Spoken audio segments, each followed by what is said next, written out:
Salut! Aujourd'hui j'ai une idée. Et si on faisait des fleurs en fil chenille? C'est parti!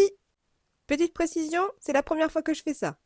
Donc, en premier, je prends deux cure-pipes ou fil chenille, appelez ça comme vous voulez. Je les accroche ensemble par leur extrémité.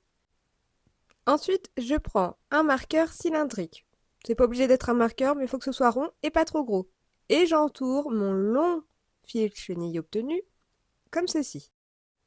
Je regroupe et je serre avec ma longue extrémité qui me reste et la petite.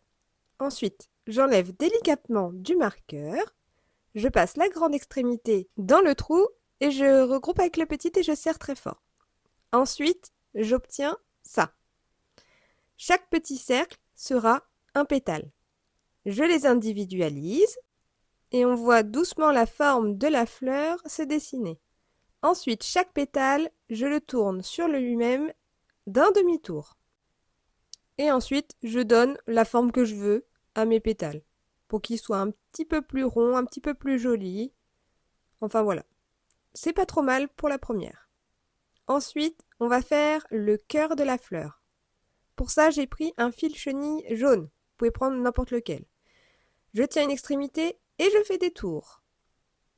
Je coupe le bout qui me reste et après je passe à travers de ma fleur. Et voilà, pour un crash test et une première, je trouve ça pas si mal. Ensuite, on va passer à la feuille. Donc je prends un fil chenille vert que je replie sur lui-même de moitié, au bout de 5 cm à peu près. Je fais un petit tour, je rabats sur eux-mêmes et je serre. Je donne ensuite la forme que je veux à ma feuille, un petit peu bombée.